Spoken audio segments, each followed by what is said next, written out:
I'm David Tronzo, And I'm Katie Graves. and this is Coffee Talk.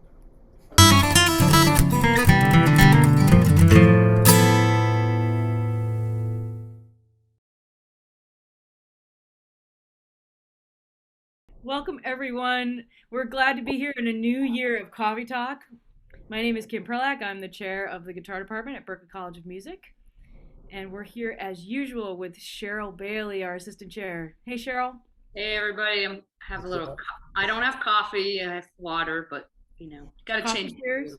This is one of our first evening recordings. So I have a little hot chocolate from the department. Cheryl's hydrating. We have two special guests to kick off our year together for a great conversation. We have Professor David Tronzo. Hi, David. Hello, everybody. Hi, Kim. Hi, Cheryl. Hi, Katie. And we have Katie Graves, who is a student at Berklee College of Music and who is one of our most beloved student employees and also the lead student on our film score guitar collaborative recording sessions. So, hey, Katie. Yeah, hi. Hi, Kim. Hi, Cheryl. Hi, David. I'm drinking a hot chocolate. It's mostly gone now, but yeah. Yes, Good. hot chocolate. We've had a lot of beverage options come into the office as we've now returned to campus. I think that shows that we're back.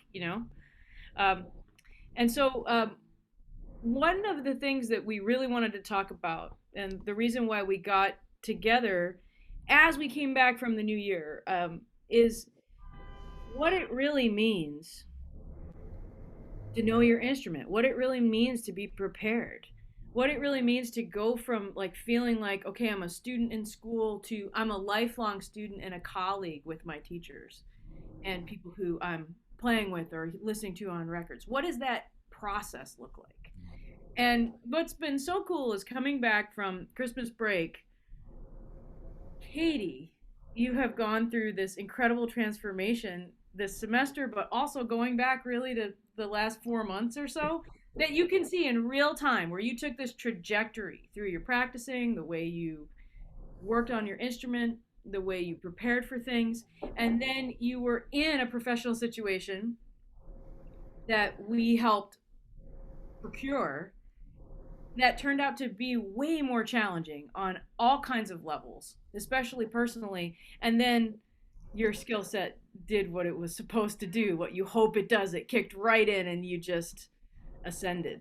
And so I think it's been a transformation we've all seen and that we hope for a lot of people, but very rarely do you get to watch. And so what we wanted to do is have you talk about that with your teacher who is with you on that, who's David, and just kind of have a hang after you all lay out what happened and have Cheryl and I kind of ask some questions that are on our minds and just see if we can talk about something that we all deal with and that we all work towards dealing with. Cheryl, before they dive in, do you have something you want to say in the intro? Well, these are conversations that we're always having, right, amongst ourselves or in the office at the department about practicing and preparing. And sometimes any one of us will be working on a piece of music and just discussing what is that process so that when you get to the performance, you can play the music and not be practicing or thinking about what you're practicing, or so you can go into those deep layers of performance. And so I'm always fascinated by this topic and curious whether they're students or professionals or wherever people are in their playing and career, like, yeah, how do you prepare for things, how do you feel prepared? So I'm looking forward to what we come up with today. Yeah, and there's that other component too that we always talk about, that nobody wants to talk about. What happens when someone arrives at your performance and makes it challenging and makes it difficult and maybe tries to throw you off your game for whatever personal reason that is for them, whether it's politics or power trips or whatever. How do you handle that in the moment? How do you handle that after the moment? And so I think this is just a great opportunity to hand it over to you, David, and lay it out for us. Tell us what happened. Thank you all very much. It's great to be here with you all. And It's a pleasure to sit here with Katie. I wanted to do this with you, Katie, because I just thought it would be a great opportunity for any students that are going to watch this, or for anyone who's going to watch this, to hear from your experience, the details. But I've prepared, kind of some questions to ask you, which are not designed to hem you in. So wherever we go. It's fine. But I'm fascinated by this process because I witnessed a big change in you, and you kept us in the loop, and you stopped me a couple times, and really we had some great conversations. So, by the way, congratulations on all that. Thank you. So just for people who are watching, Katie took a class called Spontaneous Composition, which Kim and I teach. It's a class that evolved, a curriculum that evolved from an improvisation curriculum that I was working on for a number of years. Trying to sort of give anyone who wants to, pull together all of the components in a clear way. And so I bring that up because in that class, or pretty much anyone that I work with, I have this four aspects that we look at all at the same time. We're working with these four things. And they're data, techniques, strategies, and leadership. And the data is all the information as it goes on the guitar. And the techniques are all of the techniques we need to execute. And the strategies are how they apply to the music. And then the leadership we'll talk about later. So I just want to lead by this question. And whatever the answer is, the answer is. Did any of those ideas or areas or anything we talked about in the class while we looked at those areas help you make a change in your playing? And if so, can you describe how that happened? Okay. Yeah, I think the biggest thing for me was the data, because I spent a lot of time when I was younger, practicing and playing things that I knew how to play, but I didn't really take into account, what I could do. I could do a certain thing in a certain song, but if I was looking at a new thing and they were like, play this tremolo, I couldn't do it because I didn't have my inventory together. So I think that was really useful. And also techniques, working on that, like saying, oh, I really can't, do this harp scale, or, figure that out. So That's great. So can you kind of talk about not only what you used to practice and a little bit how you used to practice and how that changed? What changed about both the what you used to practice and the how?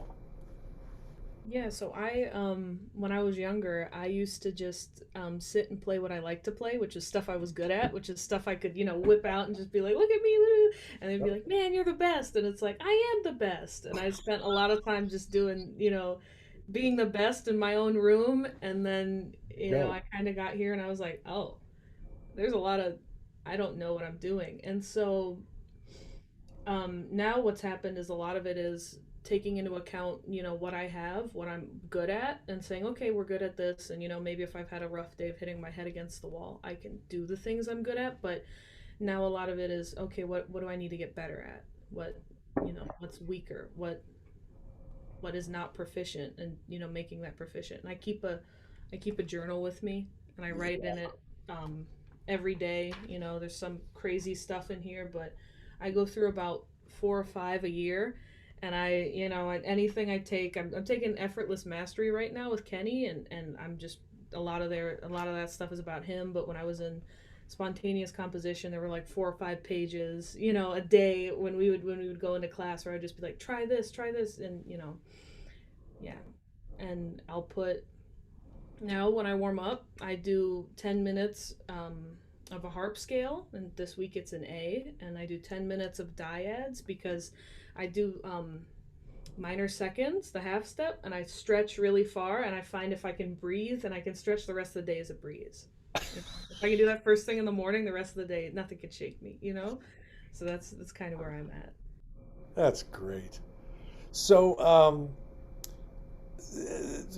I have a couple questions that just came up, but one of them is that when you came here you know, you had been the best in your room, and In everyone my was, room, yeah, I was also the yeah. only one in But there. I mean, that's we all did this. We all did this.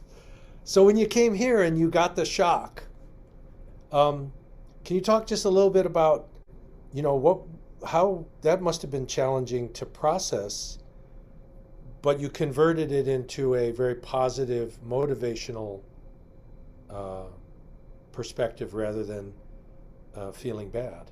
So, can you talk a little bit about that? Yeah, I mean, so I like we talked about, I was the greatest in my room. I got here.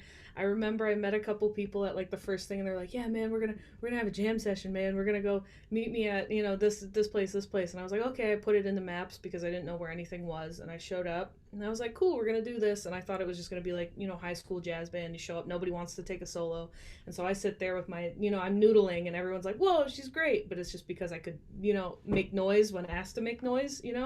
So you know that's all it was. So I show up and I'm like, and they call a tune, and I think it was Misty, and I didn't even know that song, and I was like, oh yeah, I don't know that one. And then I listened to a couple people do it, and I was like, yeah, I'll sit this one out. And then I sat the rest of the night out and just went home and was like, I was like, I can't do this. I was like, I'm wow, I'm terrible. The things everyone says when they go somewhere where you're getting challenged, and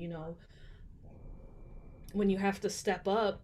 And I, like, the first couple semesters here, I was just kind of like, oh yeah, and I pushed myself, and I wasn't really focusing. I was just trying to do too much at once, and I was like, here are all the things I'm terrible at. Let's do a million things a day with no focus. And then some days I would skip, and some days I would just forget to do it. And then I think what happened was I took that class, and I remember, David, you said to me, you need to have a method. I said, I do have a method. I practice every day. You said, that's not a method. That's a routine. You don't have that figured out. And I was like, oh. I went home and I was like, I got it figured out. I didn't have it figured out. And so I went and wrote down something, and I was like, I remember Kim and David, you both were like, try it for a month. Do it every day. I don't care if you feel sick, if you don't feel like doing it, just do it every day. It's like 30 minutes. It was 3 separate things, 10 minutes each thing. And I was like, okay, I'll do it. What do I have to lose? And so I put the time into doing that. And then I just got addicted to, the structure, and, just doing something no matter what is really, really good for a foundation. Amen. So Yeah, that's, the structure is critical. So what were the three things? Do you remember what the three things were that we asked you to do in the 30 minutes? I mean, we're like mode crazy, and yeah. triad crazy and arpeggio crazy. So like we consider all that to be super fundamentals. Was that involved in any way? No, I did I have it from my December month. I'm pulling it up right now. I did 10 minutes dyads, and I picked a different key every day. And then so it was only 20 minutes. I did 10 minutes dyads. That day it was E flat. And then I did 10 minutes 16th notes in Ionian, E flat. So I Right, did, but if you're doing dyads and you're doing 16th notes, yeah. you're using modes to work all that out. Yeah, yeah. So the modes are the map, right? They're the map of the fretboard basically that allows you to decode a lot of things, yeah? Yeah, yeah. That's why we're mode crazy. Because we feel like that's once you have that, you can deviate all kinds of ways. I mean, you can even change the fingerings. One thing of also you remember that we're real sticklers for is to have a very consistent fingering, because the brain memorizes not the pattern but actually the finger assignments, right? Yeah. Did you find yourself doing that, or Yeah, is I yeah? think yeah, I tried to get like a universal one down, because I think sometimes I switch between on my left hand going like one or one when I'm Yeah. doing, especially whole steps, like whole, whole, whole. I won't like go like that or that. So I tried to really just kind of look ahead and not stare at my hand and think, okay, if it feels good, it is good. And if it'll sound better once we get more, relaxed. So I did try to add more of that uniform stuff across the neck, because then it really just starts to open up. It really does. It's great. Kim or Cheryl, do you have anything you want to jump in on here? Yeah, I do because so Katie did the routine often in the office. So would come in. So the students who work in the office often come in earlier, stay late, and use the office like a practice room. So there are a lot of mornings when I came in and you were doing your practice routine, and there was one day where your tone was so big and so fat and round that I honestly thought you had plugged in. And I came out of my office and I was like, what guitar are you playing? And then I just saw that you had learned to really breathe and work on your tone, which was the other component of what we talked about so much in the class was it's your data, but the way your data and technique come together when you look at like the parameters of sound and how you play dynamics and envelope and timbre and breathe through your technical approach really changes your tone. And I'm wondering if you could talk about that because it was so dramatic that I literally came out of my office when I heard you. Yeah, well, the first thing was in class. It was I remember you guys said just practice your dyads, and so I play fingerstyle, so I was like, okay, sixths and thirds, those are my dyads. There's nothing else. And then and I remember we showed up to class, me and about I think there were 4 or 5 of us. We all showed up and we had done exactly the same thing. I remember you both were like, okay, now do something else, and I was like, what do you mean? This is all I need. This is what I got. And then I remember being told, try seconds, and I tried to do it, and I was like forcing this terrible, it just hurt, and I felt it flare up right there, and I was like, this is disgusting. And then you guys were like, no, it's not disgusting. You just don't know how to do it. And I was like, you're right, I don't know how to do it. And a lot of the times I think as a student, especially here, we'll just push back on anything new or anything that sounds out and just be like, that's gross, that's terrible. And it really blew my mind to think these things don't have emotional qualities. They make us feel things, but what they are is they're just data. They're just data. They're just data. So I had to grow up and just, play the minor seconds. And I thought, this is the hardest thing I do. Why not, make an exercise out of it? Because I had a really hard time before this class, like stretching across the neck. I really avoided the low 3 strings. Yes. I had this, injury. And so I started doing dyads in the morning, and I started on the low E and the A, and I would sit and like B flat, and it's got that nasty, not nasty, but it's just, if you don't know how to do it, it's just hard. Yeah. So I would sit with it and I would go like that. And I remember I came in the next week and I was going da da da da da, and Kim was like, no, you're not, you're cutting it off. Why are you cutting it off? And so then the next week, the challenge was, okay, I'm there. Now I have to sit with it and be okay with it. And so, getting there, taking a breath, playing it, being okay with it, really, opened everything up, because I wanted it to be this, quantized, da, da, da, da, but the guitar didn't want that. The sound, didn't want that. Yeah. Right.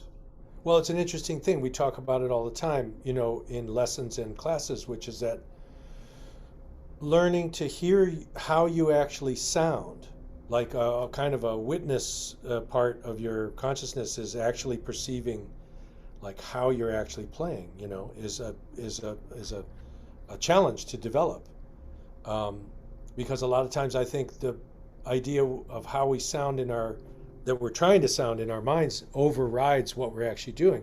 And the first place we notice that is with things like durations of notes, dynamics. So dyads are interesting, chords the same story.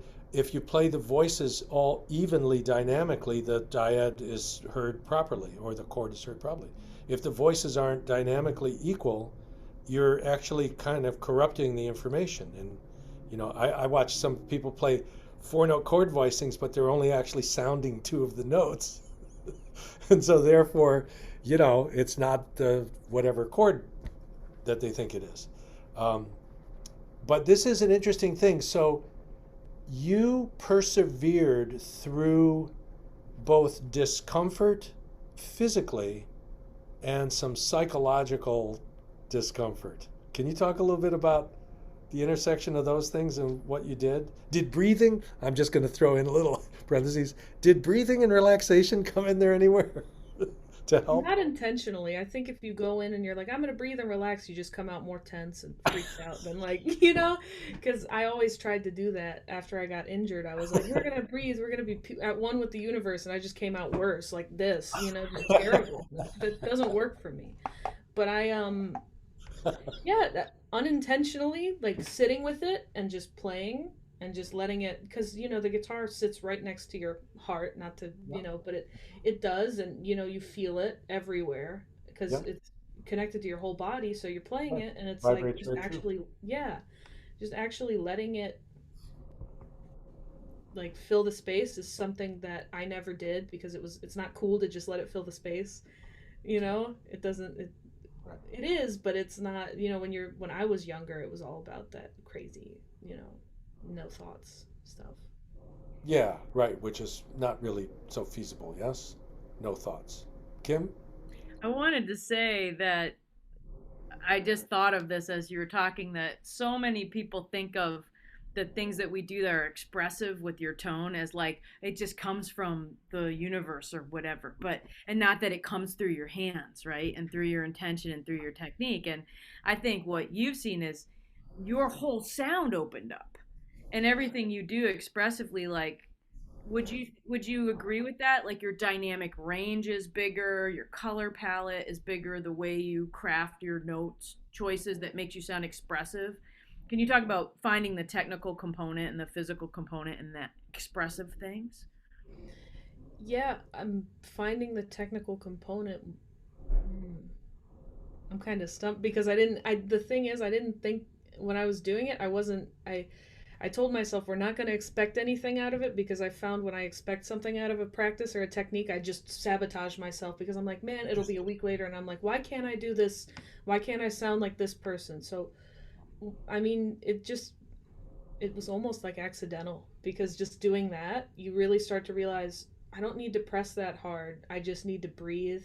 And then you start to realize this right hand doesn't need to do it doesn't need to go like that to make a note come out, just like that. Right. And it can be it's really liberating to kind of go like, oh, I didn't have to do all that to sound great. And like you start to sound better when you let go. So if you're listening on the podcast, you didn't see the motion, but she was demonstrating a, a forceful technique as opposed that was not effective as opposed to the lighter technique, which was way more effective and created more sound, right? So, anyway, carry Yeah, on. exactly. No, it's that balance point where you're setting the guitar vibrating, you're setting the string vibrating, and basically you're not interrupting it. Like there's two components. One is the set it vibrating, the other is to not influence it negatively. But you did breathe, so that breathing snuck in there. So it's not necessary that we focus on it up front, but it is a critical part of the process in there, which is really important because the body responds to that. The relaxation, you pulled it together. Let's see. So the other thing that I wanted to ask you was, um, can you talk about as you were doing all this work, which you were really, you were putting in a lot of good focus and it's very personal. It's organic learning, basically. Um, did you notice the changes, or what were some of the changes in your performance experience whenever you went to play music with people or on the sessions, even when you did some of the film score cues, for the Alamo? Did you notice a change in that setting? Yeah, I mean, I noticed that when it came to playing, those pieces, because I would get classical guitar pieces written by people who usually weren't guitarists, so there would be some things that were not, playable. There would be like 5 note chords and like with like weird stretches. I keep doing the hand motions, but Right. um, they would have these wild things, and a couple semesters ago I would have been like, oh man, I'm the problem, I can't play that, what's wrong with me? And then I was like, okay, yeah, I can't play that, but here's what I can play, and here's what I'm going to tell you so you can make it better, and we're going to write this and we're going to fix this because I know I can play something, I just can't play what you gave me, so we're going to play that. And like, you know, and not in a way that's, I didn't say it exactly like that. I wasn't like, here's what you're gonna do. I was just like, okay, why don't we try, you know, this, and why don't we try that, and why don't we, okay, how about this chord? And you know, I found if you just say, how about this chord, and you don't tell them what you changed, they're like, yeah, I like that, that sounds good. Right. And so but with my performance, I just found that I don't get as like shaken up if somebody's messing with me, or if even if I got a good response a couple years ago, I would just be like, oh, I would lose it. Like if I was playing really well and someone would go, woo, I'd just lose it. Yep, I hear you. So yeah. So this is interesting to me. Another thing that I talk about in the class all the time, and is this leadership idea, right? And the qualities of leadership, which we ask everybody to help us put the list together of the adjectives that you would associate with good leadership. And then, of course, the students are often surprised when we say that you want to develop these qualities to be able to practice them on yourself, which is a challenge, yes? But, you know, the qualities include, always the list includes things like confident, organized, perseverant, patient. We encourage them to put loving and compassionate, and, you know, and the lists are huge: enthusiastic, servant-oriented, you know. What else, Kim? What else is on the list? I think everyone can think about this list. Think about it for yourself if you're listening. Yes. Yeah. What the list is, what are the qualities you want in someone who is a leader that you would work for? What if you got to design them? Right. So you want patient and kind and organized and responsible and confident, but humorous, and someone who has your back. Those kinds of things come up all the time. And then it's amazing how it blows people's minds when you think, well, I would be that way for someone. I'd want that person to be that way for me. But when I sit to practice, or when I am in the world, am I that way for myself? Exactly.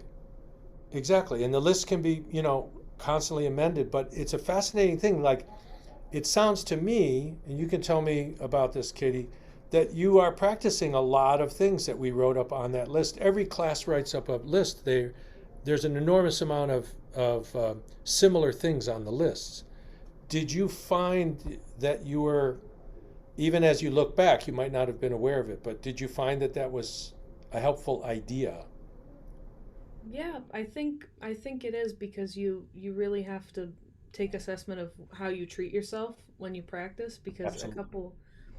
because before I would, you know, when I would practice, I would just be like, it was like I was teaching a younger student, like maybe 6 to 8 years old, and they just weren't getting it. And I would be like, what's your problem? Like, what's wrong with you? You suck. I would never say that to an actual student, but because it was a little version of me that didn't quite know it, I was like, what's wrong with you? Why isn't this together? And I would like walk out on my own lesson. You know what I mean? And Yep. then at a certain point, I was just, now I'm like, okay, no, how would I actually go about this? So when we did the dyads, I wasn't like, oh, you're stupid, you can't do. No, I was like, okay, go Great. slower, take your time, do this, do that, trust yourself, take, you know. And now when I learn something new, it's like I'm in a lesson studio with, you know, 8, 10 year old me, whatever, and I'm gently walking through and guiding and saying, okay, you don't get it, you'll get it in time, take a break, you know.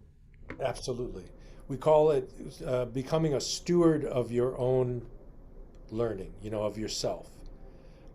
This is great because you use the word assessment, and I'm always talking to students about the difference between judgment and assessment. Like, we have to be able to assess our playing, um,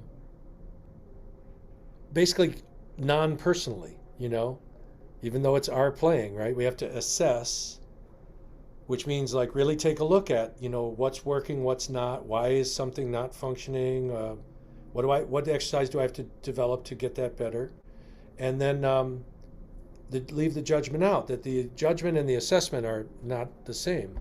So there's this idea that, you know, confidence is needed to proceed, and the thing we put forth is that confidence is the byproduct of practicing these other things on the list. Have you found that to be resonant at all, or?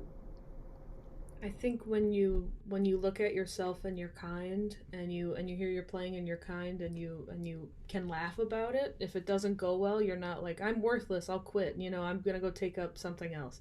You start to go, okay, well, you can really talk to yourself like you would talk to a student. And Right. I think that's been the most useful thing I have, because like when I'm performing, I'm not the student, I'm the teacher. I'm going to show you how to do it. But when I'm practicing and when I'm in a class, I'm a student, and when I'm alone, I'm a student, because it's not about, being the best, it's about learning. And yeah. Absolutely. And it's lifelong learning. So another interesting part of the philosophy that I try to bring to students is that I say to them, it gets their attention pretty good. I say, uh, in this 12-tone approach we're taking, there are no avoid notes, there are only avoid people. And I ask them to write that down. So just I'm going to ask you, have you found this to be true in the real world situation? Yeah, I think so. And Dare so, to say, yeah. yeah. So, have you found yourself in a situation that was kind of challenging with a person who was maybe trying to make it more difficult for you to, do what you have to do there, which happens sometimes professionally? And I just want to know, like, what was that like for you from a standpoint of your process at keeping your balance and focus? Yeah, I mean, now that I have that, I have an idea I have a Rolodex of what I can and can't do. And so when I go to something that's like paid, or something that's, a gig, I practice, I prepare, so I show up, I know what I'm doing, and, nothing can shake that, because I know what I've got. And I was there sometimes when I play things, I'll hear like, "Oh, you can't do that." Like I'll talk about, I think it's 4 octaves of A on a classical guitar. And I was like, "I can do that." And then, somebody looked at me and they were like, "No, you can't do that." And I was like, I was kind of taken aback. And normally I'm not like, "Oh, I'm not going to fight you," but I was like, I wake up with it every morning. I know I can do it. I mean, I sit with it. I've sat with it for a couple months. I'm by no means a master of it, but I can do it and I'm proficient. And so when somebody tries to like mess with me and I know I'm proficient, it's like, what are you doing? You're talking to a brick wall. And then you do it, and then you're like, And to clarify, that was in front of a group of people. So you were paid to give a demonstration, and you said, I just want to say that, here's the expanse of possibilities. And someone more established and older than you said, that's impossible, and tried to embarrass you in front of the group, basically. And then you were able to demonstrate. yeah, I was just kind of like, what do you mean impossible? It's the first thing I do in the morning. You know what I mean? It's not, Yeah. it's just like, it's what, it's, I don't Just know. a mid-morning snack. Right, exactly, an hors d'oeuvre. But there was a moment where you found yourself maybe, you know, set back for whatever reason, right? Those things are often come as a shock. I mean, you know, it's a left field type of thing coming at us. And so processing it in real time is a bit of a challenge. But you did it. You processed that. Can you talk about that at all? I think so. When it happened, I think it was about 2.5 hours, and I think it took me about half an hour into it, because I wasn't worried about it. I was prepared. I knew what I was doing. I knew what I was getting into, and I was like, okay, I'm gonna do this. And then I think I was sitting there. We were talking about something, and then I just had a moment where like I zoomed out of the entire building, and it was like I was looking at myself from like, 50 yards away, and I was like, what is this? Is this really happening? And then it was like, yeah, it is. I said, okay, I could hang out 50 yards away where it's safe and it's, okay, and just kind of hang out above myself for the rest of this, or I could just come back and be like, look, I'm paid to be here. I have a place here. I'm doing what I'm supposed to do. The transaction is happening, and I'm just going to stick with that. And that's what I chose to do, which is hard. It's a hard decision to make when you're in that position. Absolutely. That was very courageous. Yeah, there's no doubt. I mean, because the length of the clinic you were giving was 2.5 hours. Yeah. And about 20 minutes in, you realize this person is not going to relent. They're going to keep coming at you over and over and over again in front of a group of people, pretty large group of people. And the intention is to try to throw you off. The intention is to come and undermine you. And that's really interesting in that moment that you were able to say, wait, I know what I'm doing. And you were able to just you were able to stay yourself, right? And play through it. Yeah, it was amazing. You and by the way, for those watching, um, we have this collaborative project with the film score department where we have guitar students being the players on sessions for the student composers who are writing for guitar in, I believe, their second semester midterm. And it's a great opportunity for both nylon string and electric guitarists to have this experience of reading cues. And the cues vary pretty wildly. But they also have this thing where they have a seminar at the beginning of the semester for all the like instrument groups. And Katie prepared this amazing seminar with really detailed notes. I mean, literally, this is like a handbook of what's playable and writable and usable on the guitar for people maybe who are coming to compose that don't know the guitar well. It's not their principal instrument. So great job with that, by the way. It was fantastic. I'm going to ask a challenging question here, if I may. Um, after you went through that experience, afterward, did you have any processing that you had to do about anything related to that in terms of just how you felt about, I don't know, your role or your how you succeeded? Because I've been through a lot of those, and even when you succeed, it can be challenging to sort of give yourself closure on it. If you want to talk about that, I welcome it. It's up to you.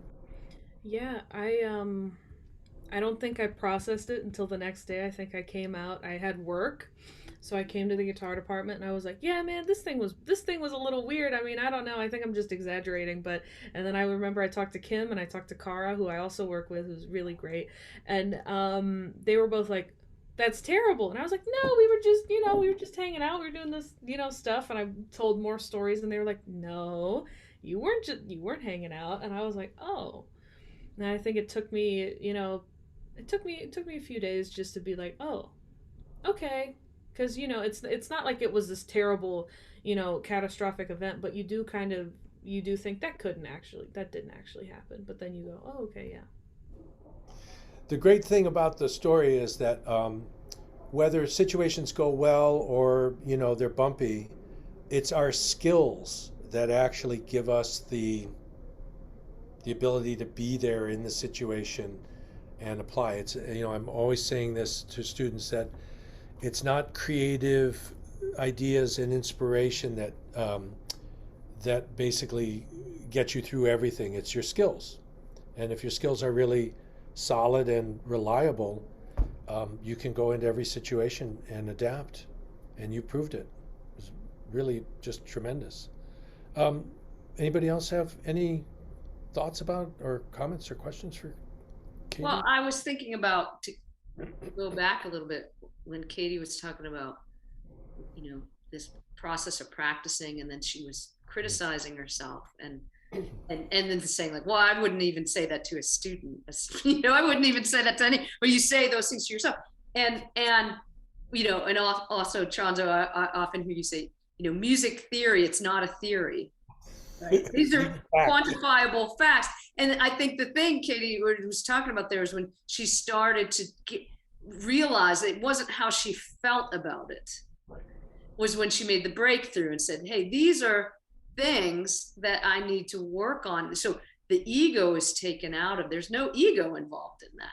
And really being able to look at those places in your musicianship, that's the hardest thing. And so, and I know I've been talking to Kim and Katie and all the folks in the office there about, these practice techniques and this one guy that I've been reading a lot. He always says, it shouldn't sound good when you're practicing. If it sounds good when you're practicing, you're doing it wrong. I love it. Oh my God, I love it. You know, Cheryl, I was thinking like we were talking with a bigger faculty group about, you know, this idea that so many students avoid the proficiency because they feel like it wrecks their confidence. But really, what you proved, Katie, is what we are trying to communicate to everyone is that actually practicing the data builds your confidence. Like that's what builds your confidence. It's the same as like what we were talking about with expression and tone. You don't paint it on. It comes through your skill set. And then I think that also, like knowing that you have a skill set, knowing that you have other people also that are also going through it and practicing it, like having these open conversations really helps because we work with other human beings who are not perfect people. And we all end up in situations like you ended up in. And they all feel like they come out of left field, like David said. And it will sit with you. You'll think in the moment, you're like, oh my God, this is happening. Then the next day you think, did that happen? Am I crazy? That didn't happen. And then you'll think, well, maybe there's something that's wrong with me that made that happen. And if you can keep going back, I think, to where your confidence comes from, which is just your daily routine and then your ability to like know yourself and sit with your peers and your colleagues and your teachers and sort of talk about it. I think that's what helps you grow and push through. And then you can work with anybody you want to because you're solid and centered in yourself. And I mean, that's kind of how I have started to think about it and more and more in recent years. And I don't know how that strikes you, Katie, but that's kind of what I've been thinking about. I think it's true that when you take into account what you do and don't have and the data and your techniques and things like that, you really can say, well, what I know, I really know, and what I don't know, I can tell you I don't know it myself. Like, I'm not going to walk into like a, crazy, jazz thing and be like, I can do that. No, I'll be the first one to say, I can't do that. Not that I can't, but that I don't have that skill set yet. And that's not a foundational thing, because it's bad to get into territory where you're like, I can't do that, I can't do that. No, you can do that. It's just a matter of time and, dedication. And so, but in a situation where I have the dedication and I have put in the time and I have the skill and I can, look in my, record book or whatever and say, this is what I have. That's when you really become unshakable, like unstoppable. You're like, no, I know I can do it, and so as long as you have that, it's kind of just a matter of making that list bigger and then conquering the world. No, but yeah, that comes later. Yeah, it's about, I'm always suggesting to people that they replace the words difficult and easy with the words unfamiliar and familiar, because everything that you think is difficult, that's sort of rating it as like, maybe it's beyond my capacity forever, whereas it's unfamiliar, that's just a matter of, so many repetitions and, consistencies of reintroducing the material and coming at it. Meaning that demonstrating something is more important than whether you think you know it. Right? Demonstration is sort of the reality of this thing. So we try to it's really healthy to just kind of have an idea of what you're strong and being able to demonstrate. And it's very important. The other thing that we often talk about, comes as a shock to many young musicians, is I'll ask a group of students, who's your favorite guitar player? And they always name somebody else. And I say, what are you doing? Like, why isn't it you? How can you do all this work and your favorite guitar player is not you? Right? And there's sometimes it comes back like, well, that's egotistical. And it's like, okay. And, because it's important, right? It's my impression that when you started to really vote for yourself, like you started to say, hey, I'm the guitar player that I have to take care of. That's when you changed your direction in how you went about things. Would that be accurate? yes. Yeah. Yeah. And it's really important for everybody who's watching this to understand that, it's okay to make yourself your favorite guitar player. It's actually going to set a lot of things in the right direction. Kim? That's why you prepare like you do. Because you care enough about yourself. You don't say like, "Oh, I'm my favorite guitar player, so I don't have to prepare it." You prepare more. So David's talking about, you made these clinic notes for this project that you're doing with him. Like you made these notes for the project that were like pages and pages long, because I think we all did that. Like I'm thinking of like my first teaching days, and Cheryl's like a notebook. Cheryl's like a notebook. You're like a royalty of notebooks. You know what I mean? I think. I mean, you've always got all the notebooks up. And you write stuff down, and sometimes you just have to write a ton of stuff down. So that then when you go and do a paid clinic, anybody can throw you, because you're not there when you're like doing something that's a paid gig. You're not like you don't have your okay, what's next on my outline. You've just written it down and practiced it so much. And he didn't say that this stuff I'm doing like for school is like not that important, and then I have this gig I'm doing. I never understood when people didn't connect those things. It's like, well, this is training, like this is like an opportunity to train. And then so you decided like, here's how I would show people how to do everything I can do. And then you're in a situation where you're paid to show people everything you can do, and you have this like added drama. And then you just say, oh, wait a minute, I'm just here to show people what I can do. And I think, and you're very able to do that. And I think it's there's no like shame or weakness in really being prepared. And I think people feel that way sometimes, and there's such a strength in that you demonstrated, that I think is cool.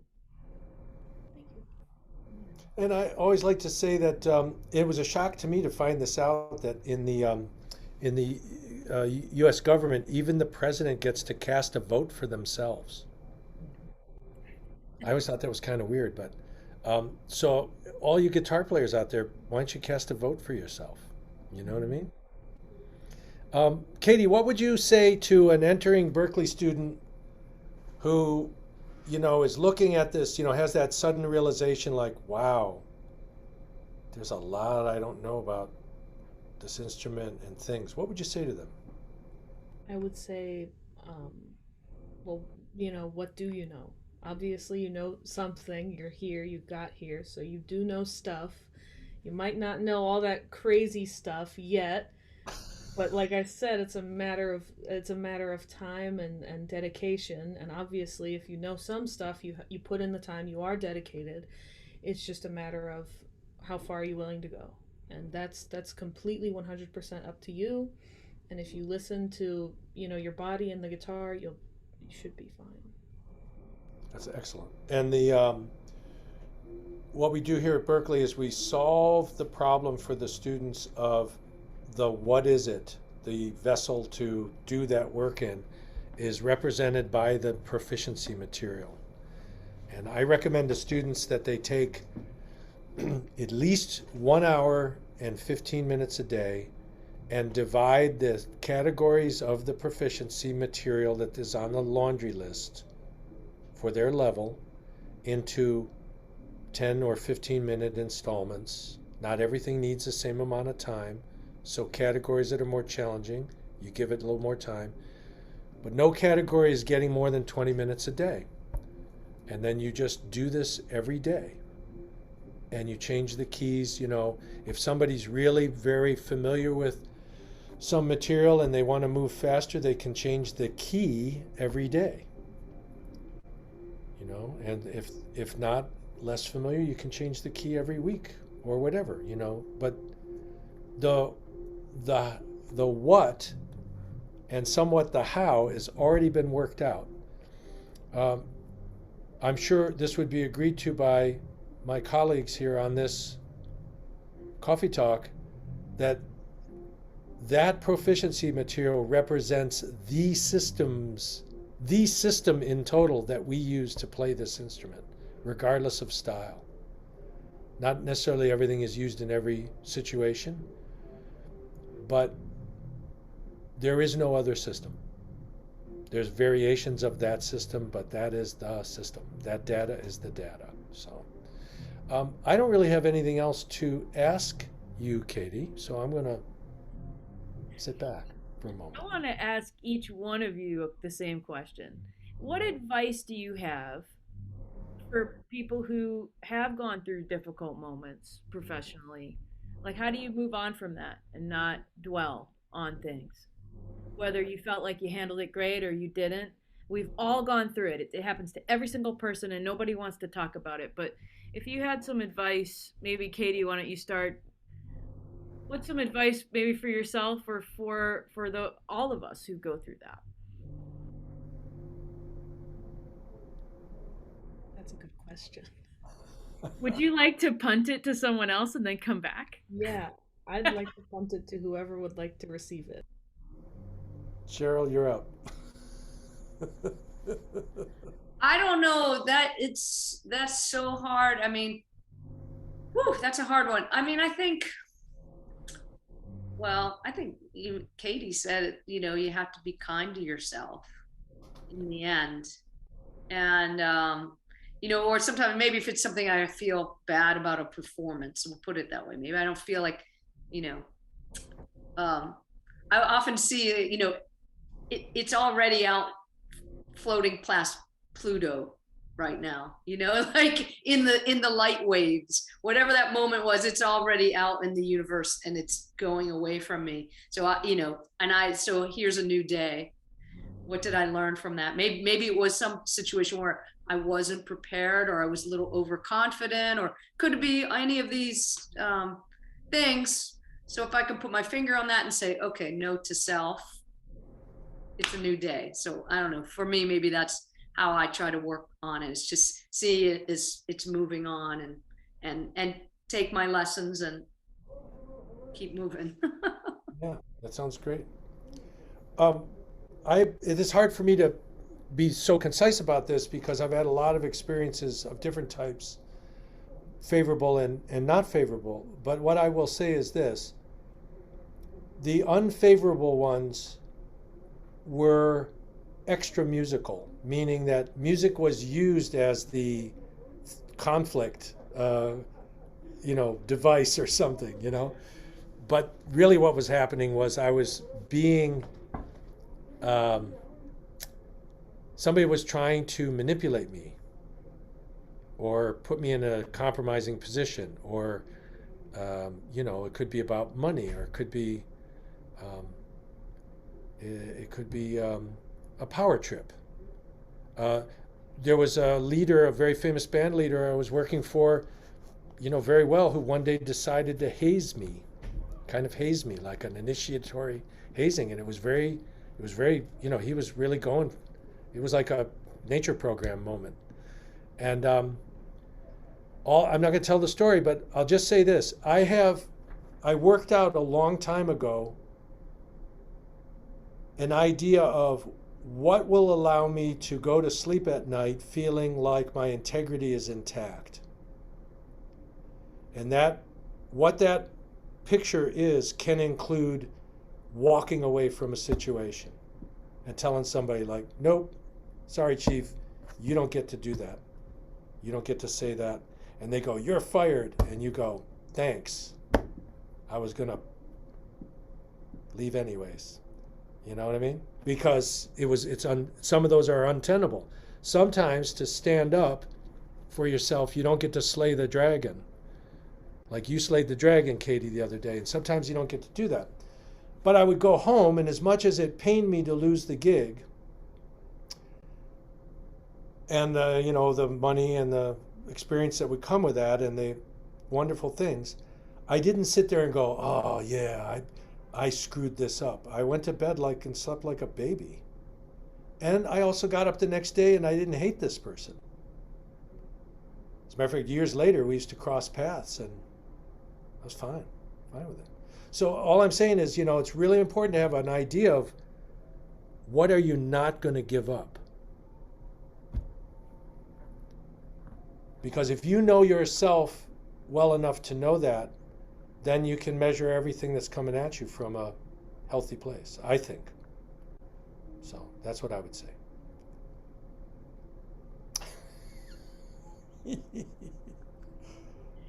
Katie, are you just gonna wait until do you want to say?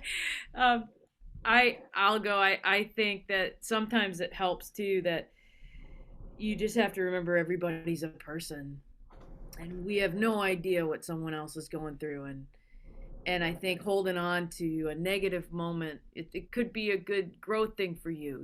Like you, Right. I try to remember, well, what was good about what happened. I try not to keep rolling things over in my mind. I try not to think, every time I see a person or I'm in a similar situation, I really check and see, like, are the old feelings coming up, or can I trust, like, that I'm confident in myself, and that I'm where I want to be, and make the choices that put me more there, and that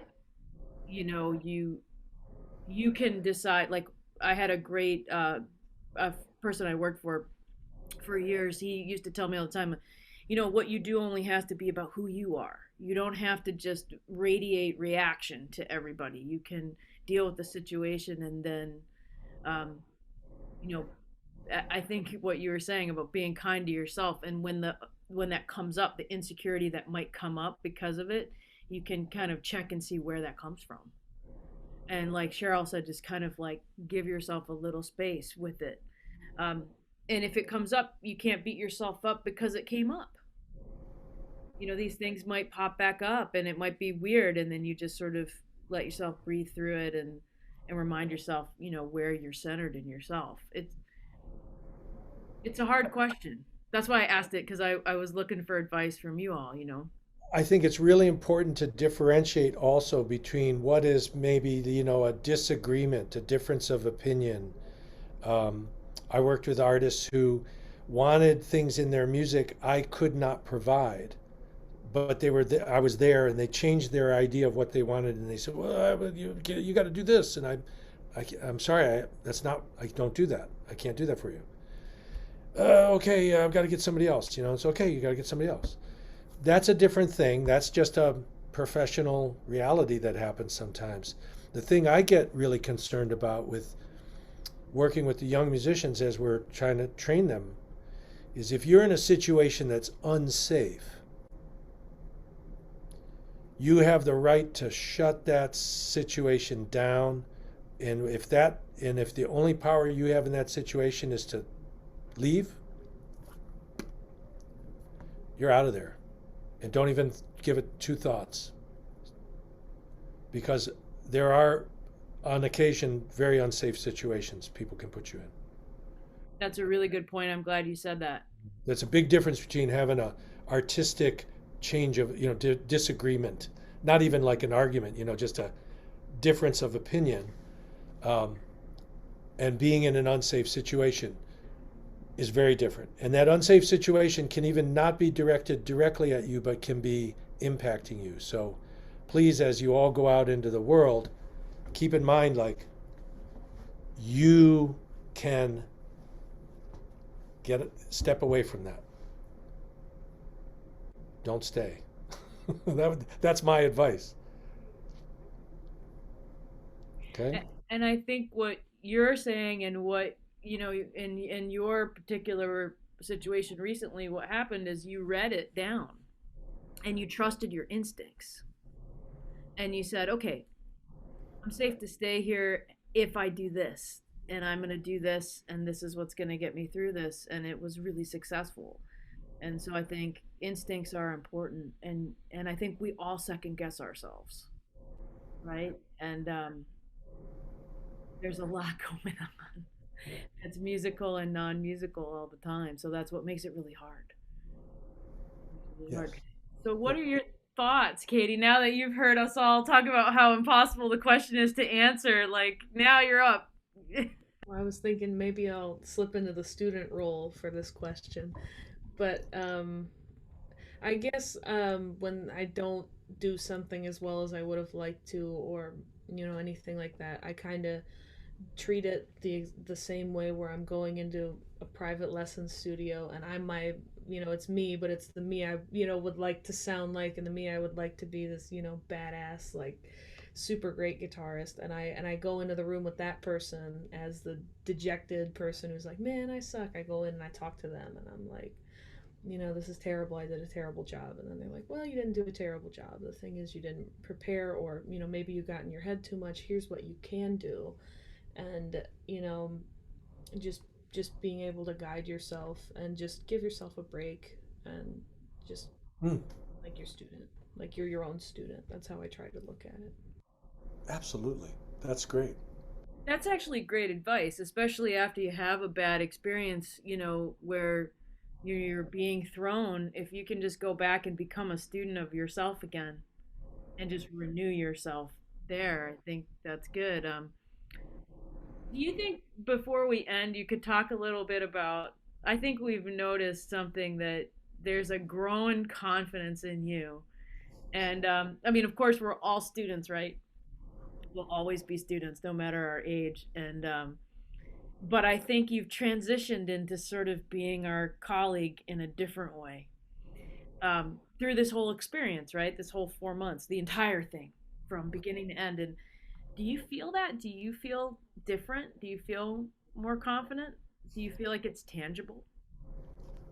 I think so. But then I think I get in the room with the self I want to be. And the funny thing is, like you said, you're a lifelong student. So, when I was 10, maybe when I was sitting with my future self, it looked a lot like me now.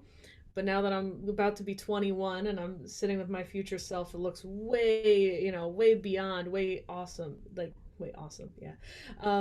But it just, I think it always changes. I think as you develop and you grow, you start to realize this isn't really about you.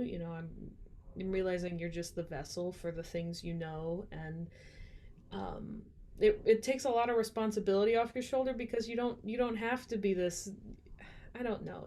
Just realizing that the stuff has always been there, it will always be there. It is not, and you choose what you want to do with it. And then it's always it's really nice to get to sit with yourself as the teacher and as the student and go, look how far you've come, but look where you want to go, and to admire yourself, but to also be like, here's what we need to work on. And I think it's very important to do both.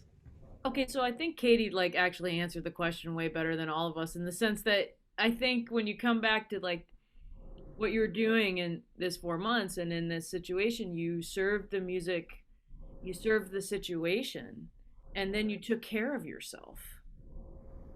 And even in the moment, you did that. And then it doesn't matter how challenging it is, because if you're doing those 3 things, then you're managing it, and you walk away saying like, all right, when you came back to work, you were like, I think things went great. It was really weird though, I don't think it was okay, but I think I did a really good job. And that, why not build on that? That's life, right? That's how we grow. And I can see that, I think you walk taller. I think you sound bigger. David, I don't know if you've noticed. Of course. Absolutely. Absolutely. But I want to say also that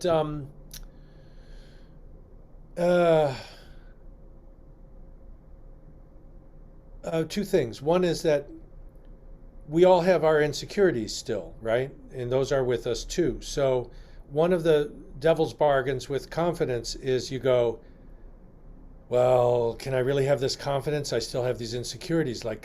Doesn't one cancel the other? And the reality is no, they don't. It's really good to know that you got to be a steward of yourself in entirety. The way I look at it is actually the music is not the main thing. The main thing is learning how. What's that line from Keith Richards in Pirates of the Caribbean? Right? He's the old pirate. He says to Captain Jack, he says, "It's not living with yourself that's the problem, Jack. It's not living forever that's the problem. It's living with yourself forever." We have to live with ourselves, right? So, you have to accept also any of the challenges that you have, internally. right? We're working with everything, in other words. It's not like, oh, I'm going to get my thing together and it's going to get better and I'm going to get better and I'm going to feel better. And that's sort of the opposite side of the coin of I suck and, it's never going to get better. And what I'd like is to get rid of both of those and just say, like, I'm going to play guitar today because that's what I do. It's a new day. This is my guitar. I want to just say before we close that the interesting thing that happens in the guitar department that's fascinating, and I'm a big fan of this in my life, is practicing in groups, practicing with other people, practicing with practicing partners. Not just playing, actually sitting down with groups of people and collaborating on practice. I did this for decades, and I'm a big fan of that thing. It's psychologically way easier to have a collection of people that you can bounce your work ethic off of. Cheryl, what do you have on your mind as we're starting to wrap up our coffee? Well, I mean, I think we really covered a lot of really deep stuff. I mean, not just about mechanics, about facts, about psychology, about spirituality. It's all in this conversation. So I know folks are going to really love this, and I'll want to go back and listen to it a bunch. Yeah, I mean, there wasn't a part of it that's untouched, if you really work on your playing, your data and your technique and all your strategies for learning, and you really think about who you are as a leader for yourself and give yourself a lot of compassion and give other people a lot of compassion. Maybe when they're making things challenging, give them a little grace and go back and take care of yourself and serve the music, serve the situation. And it really is the story of what we're all trying to do all the time. And what's been so cool, Katie, is like that you had this experience and you let us be a part of it. You let us in. And we're really thrilled to have you as a student and a colleague. And so it's really great to have you here. And so with that, I want to give you the final coffee word of the evening. So what do you got? What do you want to say to the folks? I think when you start playing, especially when you start playing an instrument, what really makes you want to keep playing is usually if you have a great teacher. And as you get older, you usually don't, study as intensely as when you're like, younger, however young you were when you first started. Younger than you are now. And a lot of the things that keep you going are, having a really kind and compassionate teacher. And what I really realized is, there's no reason not to put that towards yourself and to talk to yourself like you are, like I keep saying, the student and the teacher. And just really say, you did a good job today, but you did a good job today. Or, yeah, that was BS what happened. Sucks. Can we hit our scales right now or something? It's just you have to talk to yourself and be like, you have to hear yourself out, and you also have to move on, and you have to be that person who can say, I'm ready to listen. You also have to be the person who says, okay, let's keep going, come on. And that, I think that is useful everywhere, especially when you're a starting student here at Berklee. It's really easy to dwell and just, oh, it's so bad. Just to like sit in your your single I had a loft bed my first semester, so just sit in my loft bed after a really bad thing and just get in my blanket and just be like, that was terrible, you're terrible, what's wrong with you? And like but now it's like, what do you don't gain anything from that, you just lose your time, and you don't want to waste your time thinking you're worse than you actually are. You could put that time towards doing something way better. So. That's great. Well, I want to thank you, Katie, for being part of our lives here at Berklee and getting to watch you start to become a colleague. All my students are future colleagues, and I tell them that. If they want to be colleagues, they can be colleagues. So it's been really a delight. And thanks for this opportunity to interview you. Thanks. Thank you. Yeah, thank you guys so much. It's such an honor. You guys are such awesome players and people, and just it's really great. And I'm just very thankful. So yeah, thank you guys. That's great. And thanks, Kim, and thanks, Cheryl, for running the greatest guitar department in the world and for being such master musicians to boot. Well, you all make it so. You, it's not great without all of us. So, on that note, coffee cheers to you, Katie. Cheryl, coffee cheers. Water cheers. And coffee cheers to you, David. Uh, um, we will be with all of you on the next coffee talk, and go practice. Take care, everybody. Enjoy.